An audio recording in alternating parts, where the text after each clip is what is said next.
Assalamualaikum warahmatullahi wabarakatuh. Jumpa lagi di Posting Podcast Diamars Everything. Bersama saya Irfan Setiawan, host yang kali ini kita akan membahas mengenal lebih dekat dengan program studi yang ada di Institut Setiami. Kali ini kita akan mengupas tentang program studi yang salah satunya di bawah Direktorat Pascasarjana, yaitu program studi Magister Ilmu Administrasi. Yang dengar-dengar nih baru-baru ini baru saja mendapatkan akreditasi unggul. Senang sekali hari ini kita akan berbincang langsung dengan Ketua Program Studi dari Magister Ilmu Administrasi, yaitu Bapak Dr. Muhammad Firza, SOS MAP. Assalamualaikum Mas Firza. Waalaikumsalam Mas Irfan. Sehat ya? Alhamdulillah sehat. Oke, kita akan berbincang, berdiskusi, ngomongin tentang program studi Magister Ilmu Administrasi. Ini berarti jenjang program studinya Pascasarjana ya, atau S2 ya, Mas Betul, Firza, ya? betul. Oke, mungkin yang pertama kita pengen tahu dulu nih, Magister Ilmu Administrasi ini sebenarnya sudah didirikan atau sudah diselenggarakan dari kapan nih Mas Firza? Sebenarnya Magister Administrasi ini udah cukup lama, Mas Irfan. Ya. Kurang lebih 24 tahun ya. Karena 24 secara tahun. detailnya 22 November 2021. Ya, jadi Wah. 24 tahun. 24 tahun sudah berdiri. Berarti sebentar lagi ulang tahun nih. Kita Iya, udah bentar masuk lagi. Ini November ya. Oke. Ini November. Iya, bentar lagi ulang tahun. Jadi 24 tahun dan alhamdulillah tadi yang sampaikan Pak Irfan tadi, selama 20 tahun lebih kemarin kita dapat akreditasi unggul. Masya Allah, alhamdulillah. Iya, Ya, berkat Masya doa Allah. semuanya. Jadi kurang lebih 24 tahun sudah menjalankan pendidikan tinggi, yaitu Ya. Magister Ilmu Administrasi ya. Betul, betul. Tentunya mahasiswa dan alumni udah banyak banget ya. Wah, banyak sekali. Udah Bapak. ada ribuan ya. Ribuan. Oke. Dan banyak pejabat-pejabat juga. Banyak pejabat Jadi mahasiswa dan di lulusannya. di Jakarta ini hampir rata-rata pejabatnya juga di sini. Wali kotanya juga kayak Wali gitu. kota Alumni di kita. Jakarta ini Nah, rata-rata lulusan dari Setiami. S2 Magister Ilmu Administrasi Setiami. Masya Ini kan Allah. bentuk kepercayaan para ASN tersebut kepada kita. Kita Betul, dipercaya betul, untuk betul. melanjutkan kuliah S2 itu. Betul. Oke. Apalagi program studinya terkait dengan ilmu Administrasi. administrasi. Betul. Nah, di Magister Ilmu Administrasi ini ada konsentrasi apa aja nih? Nah ini yang menariknya, Mas Irfan. Jadi Ya. Magister Ilmu Administrasi itu skopnya cukup luas ya. Kalau di Luas, kampus-kampus lain mungkin ada MAP, MAB gitu Ya. ya. Kita kan Magister Ilmu Administrasi. Jadi dua cakupan itu kita jadikan satu dalam bentuk diversifikasi konsentrasi. Ya. Ya, jadi di pajak kita ada konsentrasi Oh, ada pajak perpajakan, juga. bisnis juga ada konsentrasi bisnisnya. Ada konsentrasi bisnis juga ya. Kemudian Oke. di publik kita juga banyak konsentrasi di situ. Oke. Nah, jadi kita berupaya bagaimana kebutuhan dari para calon mahasiswa itu bisa kita akomodir dalam bentuk konsentrasi. Oke, Kayak oke, gitu, oke. Mas Irfan. Seperti contoh kemarin itu kita membentuk berbagai macam konsentrasi seperti pemerintahan daerah dan sebagainya karena permintaan dari mereka Masyarakat ya. dari ASN Oke. semuanya itu membutuhkan, oh Pak kita butuh ini, makanya kita upayakan menghadirkan konsentrasi yang kira-kira bermanfaat untuk Iya, mereka, betul. Mas Dan Irfan. yang dibutuhkan oleh masyarakat betul ya. betul. Nah, kira-kira masyarakat ini selain ASN yang tadi disebut ya, kira-kira yang membutuhkan program studi ini gitu untuk kita masuk kuliah tuh biasanya dari mana aja kalangannya? Jadi perlu diketahui juga memang persentase terbesar dari Magister Ilmu Administrasi kebanyakan ASN, Mas Irfan. ASN ya. Tetapi memang ini tidak menutup kemungkinan bagi segmen masyarakat lain juga bisa. Iya. Ya, misal dari S1 mau ke S2.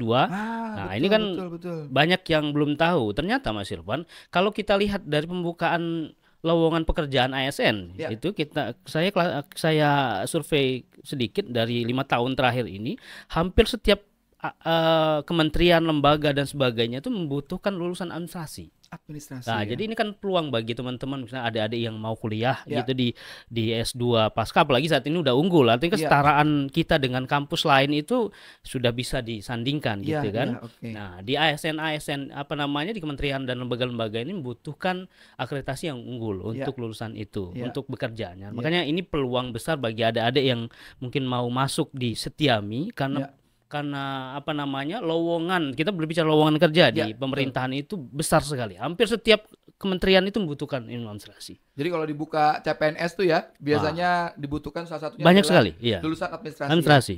Dan juga tadi disebutkan yang lulus S1 ya. Kebetulan kan di Setiami ini juga ada lulusan atau prodi S1 Administrasi Publik, S1 Administrasi Bisnis ya. Betul. Berarti sebenarnya lulusan-lulusan atau alumni dari S1 di Setiami ini itu malah lebih terbuka lebar ya Betul, untuk betul. lanjut ke S2 Betul. ya. Justru ya. itu harapan kami juga seperti itu. Jadi animo dari apa para lulusan itu dari S1 yang Setiami ya. Itu bisa diinikan di Oke, boleh Mas Firza mungkin lihat kamera, Oke. mungkin sapa-sapa yang lulusan dari S1 Administrasi Publik atau Bisnis untuk diajak untuk lanjut kuliah di S2. Oke, baik.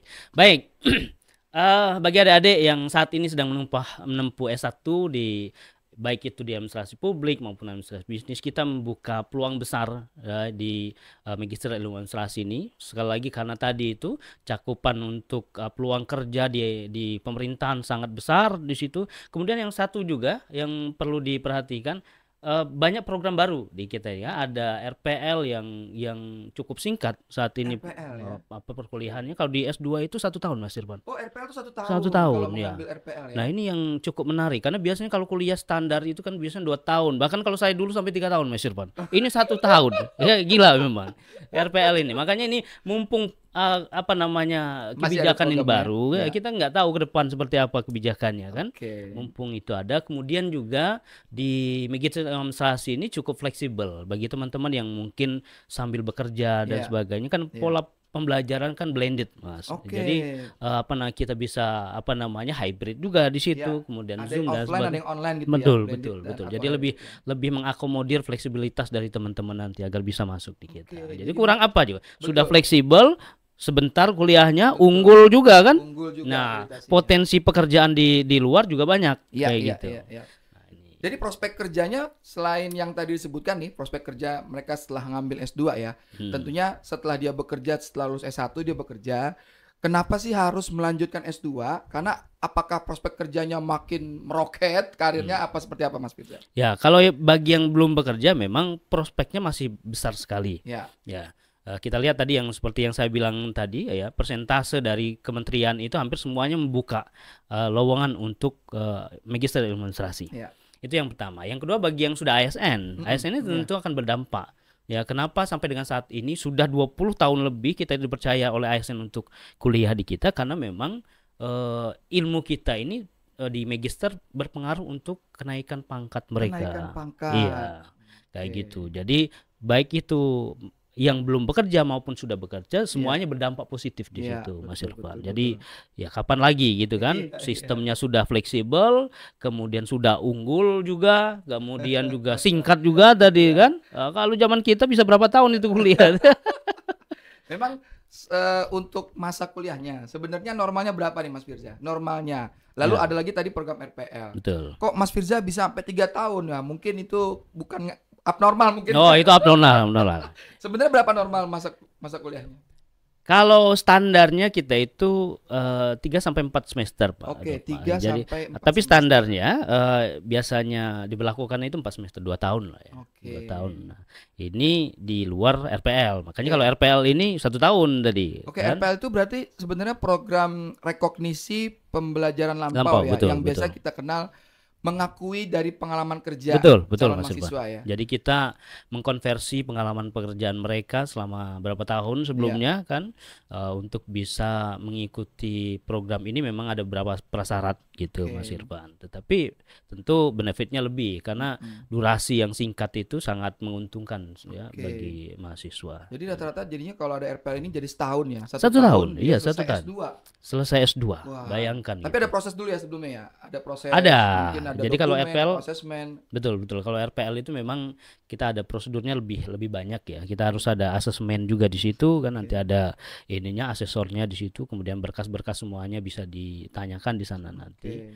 Tapi alhamdulillah sejauh ini banyak yang lancar-lancar saja ya, bisa memenuhi karena memang RPL ini didesain untuk para pekerja, jadi mereka kebanyakan sudah menyiapkan itu, Mas Irfan. Iya. Jadi sebenarnya ada program regulernya tadi yang sekitar 3 semester sampai 4 semester. Lalu juga ada program yang RPL ya, yang bisa lebih cepat, sebenarnya hanya 2 semester. Betul. Wah, luar biasa banget ya. Udah ada program RPL yang lebih cepat. Dibutuhin di CPNS, dibuka lebih luas, ASN juga.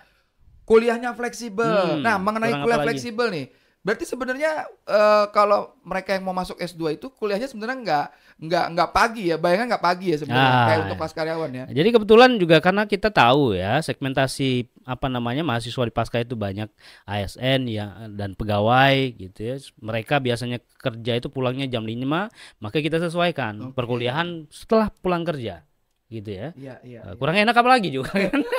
Dan bisa juga blended ya atau hybrid tadi. Betul, ya. memang. Maksudnya ada yang offline, ada yang online ya. Nah, kita blended. Ada proses pembelajaran persentase berapa kali online, berapa kali datang kayak gitu. Itu sangat memudahkan. Ya, makanya saya cukup iri sebenarnya Pak Irfan. Kalau zaman saya sudah saya ambil ini. Langsung pokoknya ambil cepat nih ya. Saya 3 tahun, ya. 3 tahun berarti 3 kali S2 saya. 3 kali S2, iya betul. Apalagi akreditasinya sudah unggul. Udah unggul juga. Nah, ini. Boleh cerita tentang akreditasi unggul ini sebenarnya berdampak untuk di mana aja nih? Oke, tentu Mas Irfan. Ini kategori akreditasi unggul itu kan membuktikan bahwa kita itu mempunyai kualitas, Mas Irfan. Ya, pengakuan ya. Pengakuan. Kita diakui oleh negara bahwa kampus kita ini memang layak memiliki predikat unggul karena kualitasnya. Artinya kita bisa disepadankan dengan kampus-kampus ternama lainnya. Beberapa kementerian ataupun lembaga beasiswa mungkin Mas Irfan ya. Ada yang mengharuskan memilih kampus itu harus unggul. Nah, itu kan peluang kita juga untuk masuk di situ. Jadi misal kayak LPDP kemarin tidak bisa memilih asal kampus tapi kampus yang harus unggul. Kita bisa menjadi salah satu. Atau mungkin hal-hal lain. Prasyarat kementerian itu saya baca kemarin juga kabarnya akan mematok kampus unggul yang menjadi prioritas mereka untuk kuliah. Nah, makanya ini kan membuka peluang sebenarnya. Kayak gitu Mas Irfan. Oke. Nah, Mas Firza, kan banyak orang berpikir kalau ilmu administrasi ini kan sebenarnya mereka berpikir hanya soal birokrasi ya sebenarnya. Nah, sebenarnya tadi dengan adanya beberapa konsentrasi mindset masyarakat ini, apakah di Magister Ilmu Administrasi ini terkait birokrasi doang atau seperti apa, Mas? Oh enggak. Jadi ini yang saya bilang tadi. Kebetulan karena Magister Administrasi ini skopnya itu cukup luas. Ada beberapa segmentasi tadi kan. Ada yang bersifat memang pemerintahannya, ada yang lebih ke bisnisnya, perpajakan juga seperti itu. Jadi cukup luas sebenarnya. Bahkan di keilmuan yang skopnya administrasi publik seperti administrasi dan kebijakan itu yang kuliah bukan hanya ASN saja, ada yang dari luar juga seperti itu karena mereka membutuhkan ilmu. Tapi dari segi segmentasi itu tadi, kalau di pajak banyak yang pekerjaannya memang ahli-ahli pajak di situ, mendalami di sana. Bisnis juga seperti itu. Nah, calon-calon mahasiswanya ini kira-kira Mas Firza yang cocok gabung ini ya, mungkin karakternya itu seperti apa, orang-orang yang seperti apa nih? Mungkin dia berasal dari background kerjanya seperti apa. Itu kira-kira yang cocok masuk nih ke Magister Ilmu Administrasi. Oke. Kita pilah dulu Mas Irfan. Kalau di ilmu administrasi di segmentasi publik tadi, tentu ASN lebih lebih cocok ya di situ ya. Yang bekerja sebagai ASN karena kita membedah terkait dengan perihal ke pelayanan publik dan sebagainya di situ kan tugas-tugas ASN.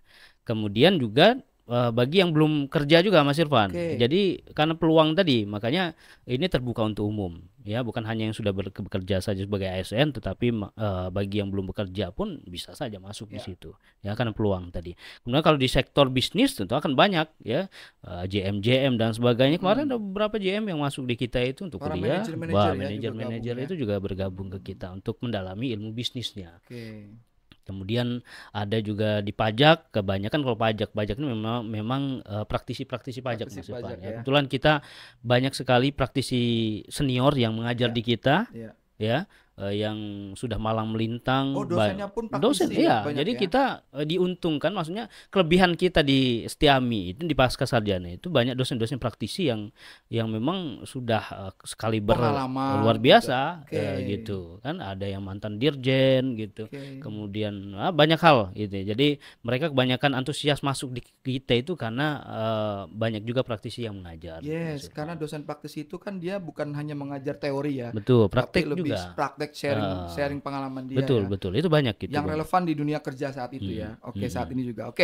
Nah, Mas Firza, kalau kita bicara tentang tesis ya, tugas akhir nih. Tentunya kalau kita kuliah magister ini sebelum lulus itu pasti harus mengerjakan yang namanya tugas akhir nih atau tesis. Bisa kasih gambaran nggak tentang tesisnya seperti apa atau tugas akhirnya? Oke, baik. Tesis ini memang prasyarat wajib untuk dilakukan oleh mahasiswa agar bisa memperoleh gelar Magister Ilmu Administrasi (MA). Tetapi selama ini saya pikir tidak ada masalah karena rata-rata mahasiswa yang menempuh tesis mengambil tema itu mereka mengambil tema-tema yang sesuai dengan bidang pekerjaan mereka. Jadi mereka sudah punya banyak data di situ, kemudian juga pengalaman nulis skripsi sebelumnya juga menjadi modal mereka juga. Jadi dari skripsi yang sebelum S1 bisa menjadi modal juga. Modal mereka. Dan data-data yang saya sampaikan tadi karena mereka bekerja di bidang itu, temanya seperti itu jadi lebih gampang. Kebanyakan kayak gitu. Jadi rata-rata mereka cepat itu karena memang mereka membahas terkait dengan tema penelitian di bidang pekerjaan mereka. Di tempat kerjanya dia. Jadi banyak data yang sudah disiapkan. Jadi gitu. Cocok banget nih ya buat para pekerja-pekerja sebenarnya ya. Untuk yang lanjut ke S2. Jadi kadang-kadang mereka tuh takutnya nanti tesisnya gimana, skripsinya gimana lama gitu ya. Padahal tadi udah kasih tahu sama Pak Firza ya, Mas Firza ya, bagaimana supaya cepat itu yang nggak usah jauh-jauh ya. Datanya tuh udah ada dari tempat kerjaannya mereka ya. Kebanyakan kayak gitu Mas Irfan. Ini bedanya dengan S1 mungkin. Kalau S1 itu kan karena mereka belum bekerja ya, jadi mencari data susah. Kalau mereka ini kan sudah bekerja lebih gampang. Luar biasa ya. Jadi menarik sekali nih ya. Nah, terkait saya dengar juga bahwa salah satu alumni dari Magister Ilmu Administrasi ini yang itu menjadi wakil menteri ya. Pak Afriansyah Nur ya, yang sekarang menjadi wakil menteri apa ya? Saya lupa jadinya nih. Wakil Menteri Ketenagakerjaan. Iya, kayaknya Ketenagakerjaan. Itu lulusan Betul. Itu salah satu alumni kita juga itu dari Pak Afriansyah itu. Sebenarnya banyak Mas Irfan. Banyak ya? Ada anggota DPD kemarin dari Kalimantan. Kemudian DPR juga banyak, wali kota juga ada banyak juga. Kemudian kalau ASN middle up pejabat-pejabat itu banyak sekali kalau itu. Kalau kita pejabat khusus seperti itu ya lumayan banyak Mas Irfan. Berarti Bu Rektor pernah menyampaikan bahwa Setiami adalah kampus para pejabat itu benar berarti. Masuk akal karena banyak pejabat yang masuk kita. Banyak ya pejabat. Iya, banyak. Pejabat aja udah percaya masuk ke Setiami ya. Betul. Masuk ambil S2 Magister Ilmu Administrasi. Wah, luar biasa menarik Mas Firza. Namun sepertinya kita sudahi dulu, kita akan berakhir. Namun sebelum diakhiri, boleh Mas Firza memberikan pesan untuk para profesional muda atau calon-calon mahasiswa baru untuk bisa bergabung di Magister Ilmu Administrasi. Silakan Mas Firza. Pesan saya untuk adik-adik yang saat ini sedang ingin berkuliah.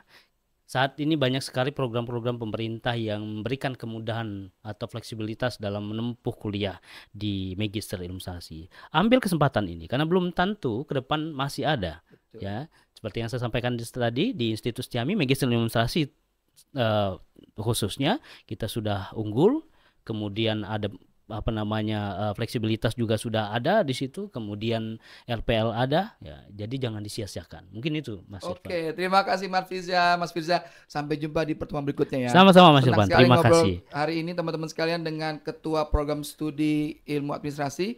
Ternyata Kaprodi S2 masih muda juga ya ternyata ya. Karena unggul jadi kelihatan muda ya.